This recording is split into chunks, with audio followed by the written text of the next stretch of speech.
All right. Hello, ladies and gentlemen, and welcome to the final AP Comparative Politics Unit 1 podcast. We're going to wrap up just a few things that we didn't quite get to in class. So let's pull up the presentation, and here we go. All right, so what do we got here? We are going to start by talking about the final topic, which is international political economy. What does this mean? This is the study of how politics and economics are related and how that relationship shapes the balance between freedom and equality. All right, so this is what we're talking about, political IPE, political economy. A big part of this is going to be looking at things like markets and property and the government relationship therein. So let's start with the subject of markets. What is a market? What comes to your mind right away when you think market? I like this picture a lot. The kind of the chaos, the madness. This is a West African market, and you can just see the vibrancy of it all. Who controls that? Who tells people where to go and what to do and what's happening? That's a question that we're going to try to look at here, right? Here's another market, right? This is an Asian market, and you can see food and stuff just everywhere, all over the place. Markets are defined as interactions between the forces of supply and demand that lead to the distribution of resources. And an important part of markets is going to be that they are spontaneous. They are full of spontaneity, right? And there's also the question of control. How are markets controlled? If they're formal parts of the economy, then there's going to be laws and regulations. If they're informal, then there will not be as much control. Like the black market or gray markets where it's kind of legal and kind of not legal. Some of the other things that are controlled in markets are things like the price of labor, the laws, whether it's a legal or an illegal market. And then we have the issue, a separate issue, we'll move on to the next issue, which is the issue of property. How is property maintained, managed, controlled, and what is the government's relationship to this is something that we're going to be looking at from country to country. Whether we're talking about land, buildings, businesses, personal items, even things like intellectual property, which is knowledge, content, songs, technology, things like that. Another topic I want to hit on is that of public goods. What are public goods? They're goods that are provided or secured by the state, available for society, and not owned by any one person or organization. What is this? What's an example of a public good? One of the most obvious examples would be roads, right? The government tends to make roads, build roads, but we all use them. They're for everybody. They're for the better of society, not just one person or one organization. In many developed democracies, people talk about healthcare as a public good. In this country, it's a little bit more debatable. Primary education in most parts of the world, for a long time anyways, it was always free. Now that's been changing. National security, right? You don't see like it benefiting one person or one family or one town. It's for everybody. That's the whole idea of this idea of national security as a public good. Are these always public goods? Can they sometimes be private? Which one should be which? Should they be public? Should they be private? This is going to go back and forth. It's going to be a debate, right? The next topic I want to talk about briefly is social expenditure. This is the state's provision of public benefits. What is the government spending on public goods or on public benefits for the general public? And who does it affect? Sometimes we refer to this as welfare. We want to be careful with that term because it has certain stereotypes or connotations for Americans, but it means a lot more than what we might just think it is. You think welfare, you often picture, someone who's on welfare, somebody who's poor, someone who's lazy, someone who's trying to take from the system. But in fact, social expenditures includes all kinds of things, right? It includes all kinds of things like this long list: education, healthcare, the city bus, unemployment services, social services, a museum. Who's ever been to the Colorado Springs Pioneers Museum? It's free. It's a public good. Libraries, public spaces, the state parks, the national parks. Who uses these services, right? Is this for one particular part of the population? Is something like public transportation just for the poor, or does it help everybody? Even if we don't all use it, does it benefit us? How do these public goods or public or social expenditures benefit society or the environment? These are all important questions that we're going to look at as we go from country to country.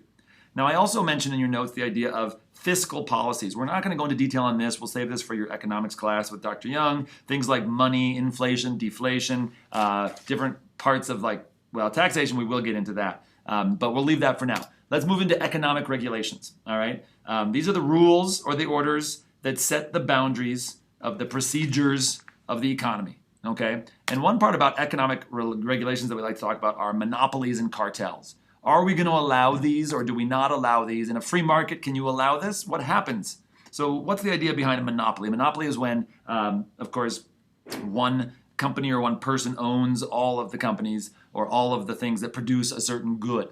And we talked about this last year when we studied American history, if you were in American history, or you may have played the game Monopoly, right? It's a pretty popular topic in American history. It's the exclusive possession or control of a commodity or a supply or a service or something like that. And one of the dangers of monopolies is free market can lead to monopolies, but do you have a free market when you have a monopoly? It can actually destroy the free market, right? We also have cartels, which are a form of monopoly. It's a group attempting to coordinate and or limit production of a single commodity.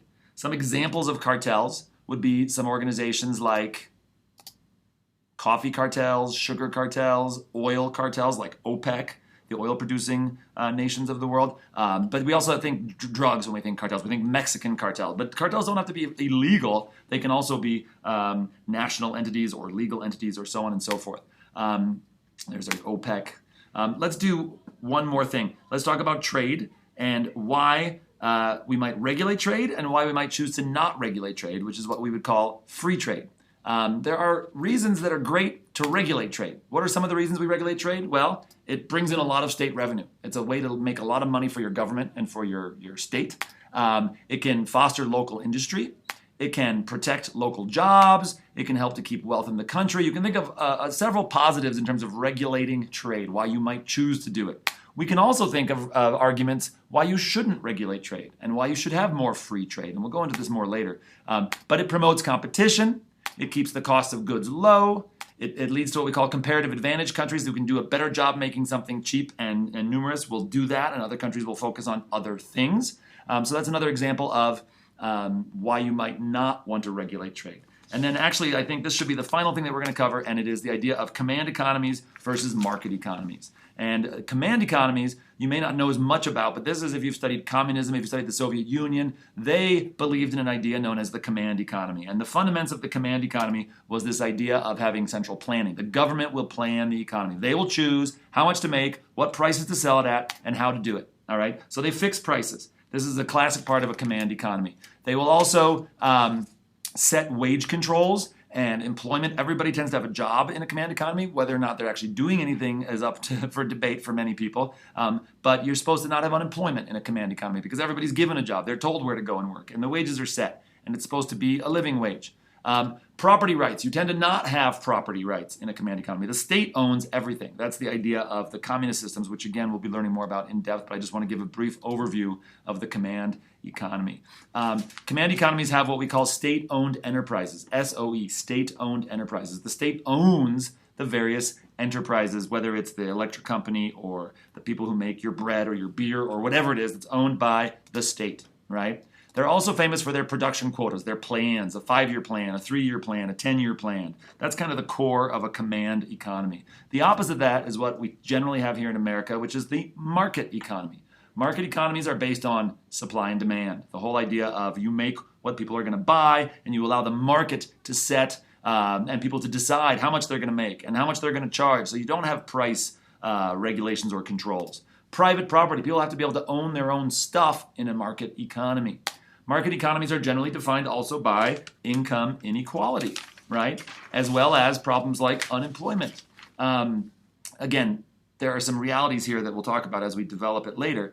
This is just some of the things that are classic in a market economy. Market economies have a focus on profit and competition, as well as the freedom to choose, the freedom to fail, the freedom to make what you want or to buy what you want, all kinds of things like that. On the negative cycle, we also have in market economies the idea of boom and bust, right? That we have great times when the economy is flourishing, and then we have times when the economy is really struggling or suffering.